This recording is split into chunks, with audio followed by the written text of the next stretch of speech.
Introduce yourself too. My name is Robert Callahan. I'm an honorary discharged combat veteran, Vietnam Marine. I, of course, South Vietnam. And we had a saying, Marines back then, we're the willing, led by the unfit, doing the injustice for the ungrateful. But I say that to say this. We come home. There was nothing for us. One day we're in combat. We're trained to do something. As the Marines said, we were trained for one purpose only, to kill. That's it. We didn't know anything else. 19 years old. We came home, sir. We didn't have this. We had no creative arts. We had nothing. We suffered from PTSD, didn't know what we had. During this time frame, for almost 16 years, our country, well, I'll put it like this. I know for a fact. I'm from Pennsylvania, Pittsburgh. I'm a diehard Steelers fan, so let's get it right. All right? Now, I have to say this. During the time frame, the Commonwealth of Pennsylvania built in a 14 or 16-year period, they built more penitentiaries than they did hospitals, schools, and libraries. The state of California did the same identical thing. And if you take the stats back then, 65% of the populations in all these prisons were veterans for the war. No one knew what was wrong with us. Till one day a doctor realized, hey, there's something wrong here. We got a great disparity. We got a lot of veterans that are filling up our penitentiaries. What's going on with this? The country woke up and realized these guys are suffering from something that we have to find the root problem. And finally, creative arts came into play years later. And I thank God for that. Because otherwise, I'd have fell through the cracks. We had a lot of men. I fell through the cracks at one time. I did. I went to the streets, illegal drugs. I'm not going to lie about it. By the grace of God, I'm clean and sober today. Thank you. Because I found the calling. I was not raised like that. And like you say, the fruit doesn't fall too far from the vine.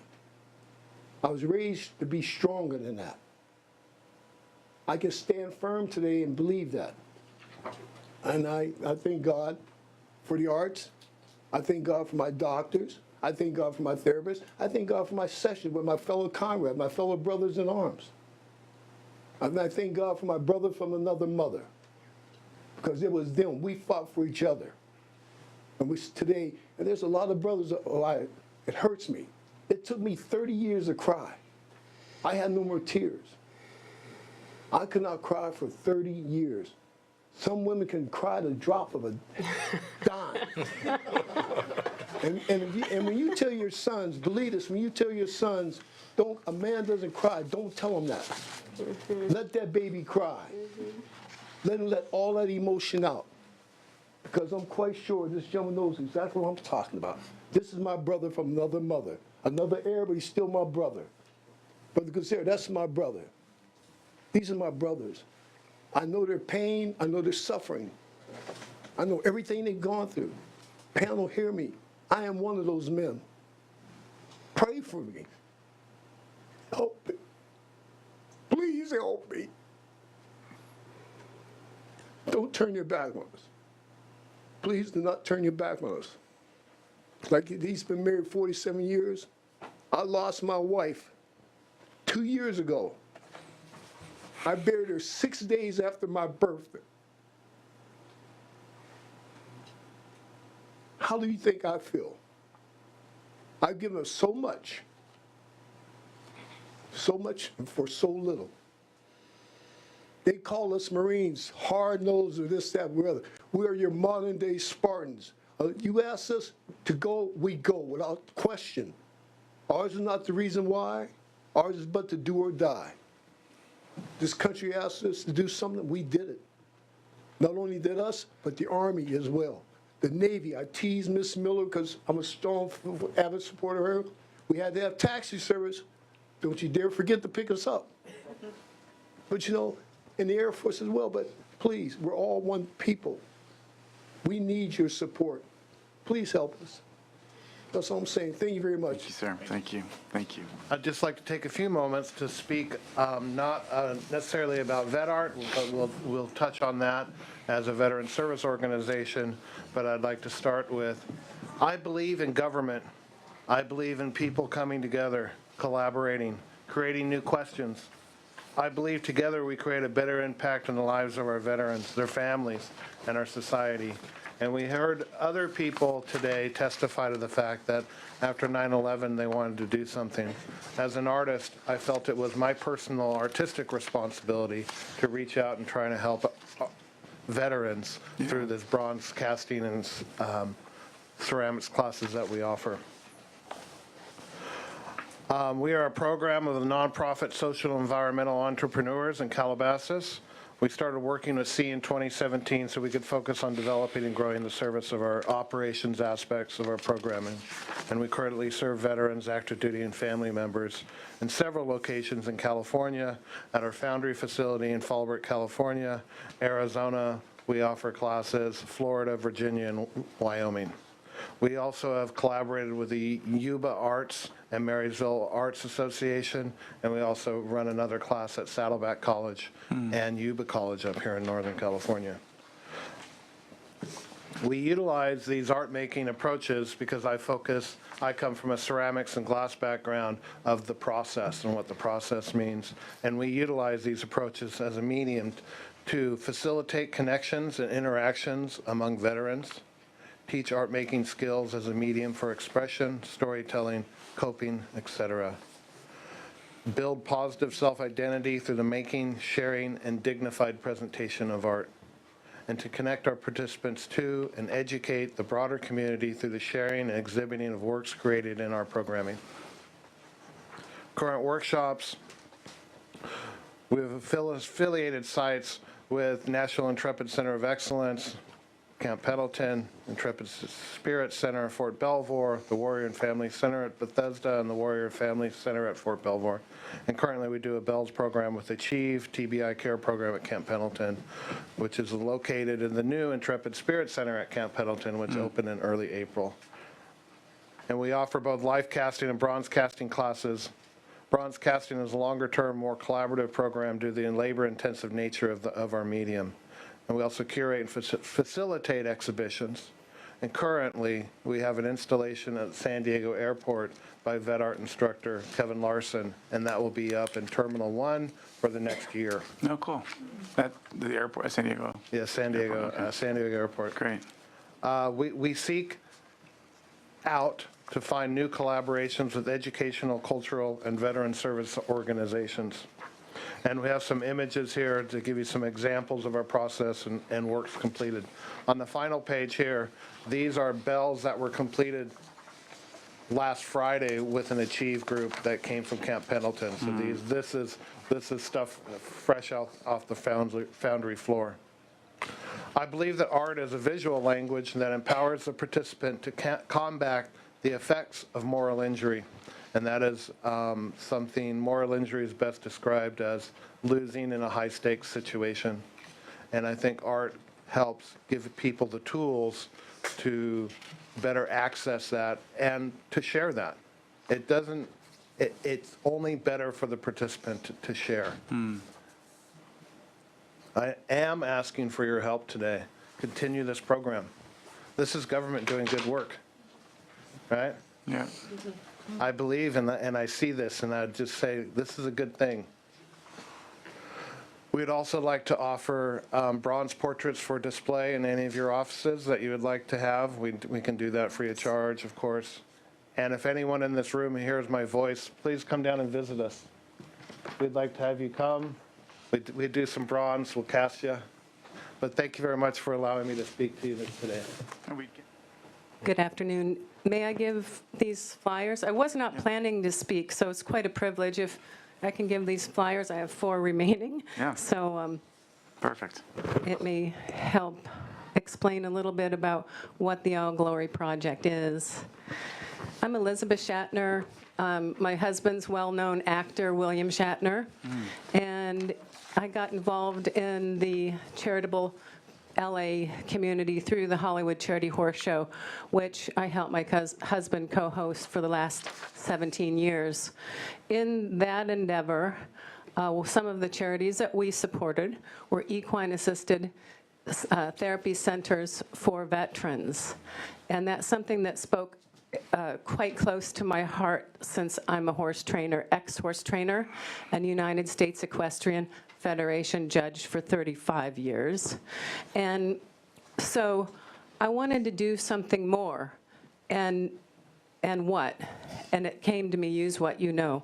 Really, the incentive was the Walter Reed story when our veterans were coming back and they didn't have sheets for their beds, or they had urine on the floor.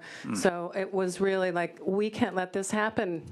I was young during Vietnam, but somewhere it resonated in me that we could not let this happen to another population of veterans. And now it was my generation that might have to do something, but what could I do?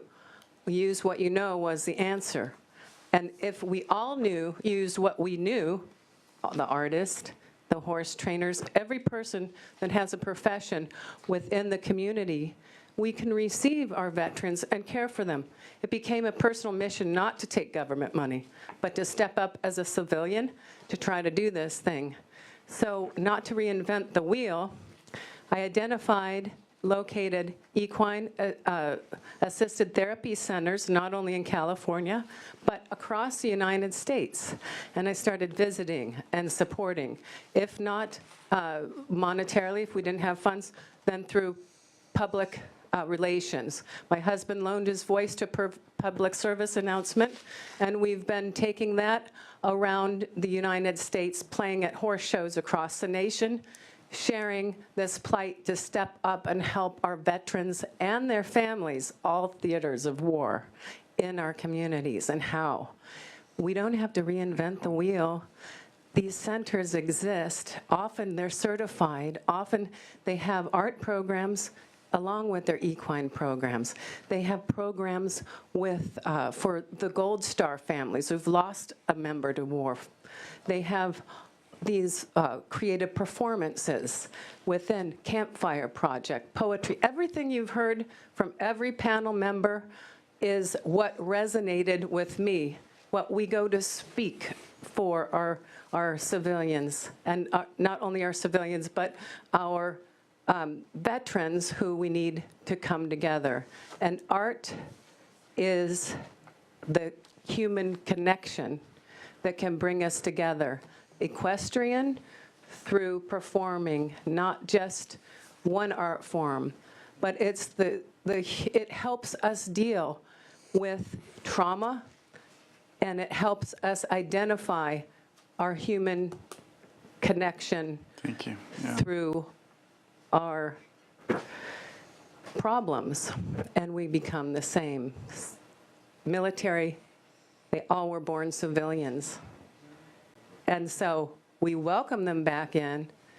Many of these programs, wellness programs, therapy programs, decompress and help people survive and thrive and become part of our community. Thank I've you. Thank you. heard it Yeah. over and over again from veterans across the nation in these programs. Yeah. I've had the pleasure of supporting Diavolo with the All Glory Project. That was one of our one of the very Grantees. worthwhile programs that we were able to help fund and get their story told in the Kennedy Great. Center. Thank you. Thank you. And thank you for this, too. We'll take a look Yes, at it and appreciate thank you it. for your time. Thank and- you. And it's wonderful to be among the tribe. Thank you. Good afternoon, committee. Senator Nielsen, good to see you again, sir. I'm David Reed. I'm the executive director of the Yuba Sutter Arts Council based in Marysville. We represent two small rural counties with a combined population of about 170,000, with a veteran population of about 14,000 individuals. In addition, our service area includes Beale Air Force Base with 4,000 military personnel, an additional 2,000 civilian employees, and I'm proud personally to be a Beale honorary commander. Over the last several years, Yuba Sutter Arts has conducted a variety of veterans arts projects funded in large part by the California Arts Council's Veterans Initiative in the Arts. We created a Veterans Art Park, that the senator has visited, comprised of veteran-designed and created murals. We've held bronze face casting workshops under the direction of Mr. Dilly and his team. In 2017, we conducted our most ambitious veterans art project called Portraits of Veterans. It involved bringing in professional photographer instructors to work in pop-up studios all over the community with groups of veterans who learned a little bit about portrait photography, then helped create introspective images of each other. Our pop-up studio locations included our History and Culture Museum, our libraries, 2 senior assisted living facilities, our Museum of the Forgotten Warriors, our local VA Services Office, the Yuba College Veterans Resources offices, and our annual Veterans Stand-Down event in Marysville. The final output was 20 by 30 black and white portraits, and the portraits were curated and displayed before, during, and after Veterans Day in our own gallery, as well as in clusters of 20 to 50 of these portraits, again, in the libraries, museums, and throughout the Yuba Sutter community. In all, we worked with and photographed over 400 veterans for this project. Here are just a couple of examples. These are Richard's work, and he'll speak here in just a minute. High quality, very detailed 20 by 30 black and white portraits. Tammy Pack runs the Veteran Services Office at Yuba College, Navy veteran, and Richard Foote, colleague in a number of arts projects, Air Force veteran, World War II era. Very dapper dresser. No, indeed. He morbidly said he wants that to be his obituary photograph, so. Gee, all right. I don't know, Richard, you could be famous here for the wrong reasons. The camaraderie during the studio sessions and discussion of shared experiences was quite profound. When we installed the portraits all over town, we created a Portraits of Veterans guide so that the veterans knew where their portrait would be displayed. The spontaneous celebrations we saw when veterans and their friends and families came together to visit the portraits are quite moving. And again, the displays became kind of a rallying point for the veterans and the shared experience of military life through those challenging circumstances we've heard so much about today, all as a result of the relatively simple task of making a photograph in this selfie world of ours. Yuba Sutter Arts has recently applied for another Veterans Initiative in the Arts, and hopefully we'll be able to continue our various veterans art projects. And again, in conclusion, we want to add our thank you to all of the veterans and welcome home. I'd like to introduce my friend and colleague, Air Force veteran and Portraits of Veteran photographer, Mr. Richard Grant. Thank you, Senators. It's a pleasure to be here and speak on behalf of the arts and the Portraits of Veterans project that we did in the Yuba Sutter area. As a photographer, it was a privilege to meet these veterans and hear their stories. We didn't just take the picture, we spent time with them, and their photographs were up throughout the town, and we also provided them with an individual copy of that, I think it was an 8 by 10 picture that they each individual received. So I thought it brought us together. I thought it was a way to relate to each other, to bridge the span between a veteran and civilians, and I think it was very helpful, and I hope there is support in doing this in the future. Thank you very much. Yeah, thank you. Sitting through everything that I've heard today, thank you very much for this, all the work and the focus that you guys still put on this very important issue. I arranged a lot of points and bullet points that have been covered so many times today, I'm not going to say it again. But I will share with you a statement from someone who participated in our Veterans Voices writing workshop. We've been administering the Veterans Voices writing workshops for since 2014. Since then, we have served veterans in the region and recently published our first ever anthology of works for them by us, available on Amazon. Some of the original participants are still contributing today. Okay. Now, a statement from Carolyn Wagner, a participant in our Veterans Voices writing workshop. I am a disabled female Army veteran, residing in a small mountain town of Pollock Pines in El Dorado County, California. I'm writing to express my appreciation of the California Arts Council's support of the Veterans Voices writing workshop. As a post 9/11 veteran, I know there are many programs designed to help veterans who have served during the era of global war on terrorism. Unfortunately, I also know many Vietnam veterans and even World War II veterans who are excluded from funding in these programs simply because their time in uniform was so long ago. However, the emotional toll of military service can take an entire lifetime to conquer. I am appreciative that our Veterans Voices program is inclusive of veterans from all branches of service, from all eras, who are members of the El Dorado County community. As a veteran diagnosed with PTSD, I sometimes find it difficult to find a reason to leave my house. Our writers' workshop meetings give me a purpose and destination on Monday evenings. This is crucially important to avoid going down the path of isolation, which can lead to suicide among veterans with PTSD. Veterans Voices has given me the opportunity to release the stories that have been building inside me since leaving service 14 years ago. I know that I am no longer alone in my writing journey, and I can't wait to see where it takes me. She is a contributor to our anthology as well. That's great. So, thank you very much for all the work that you do.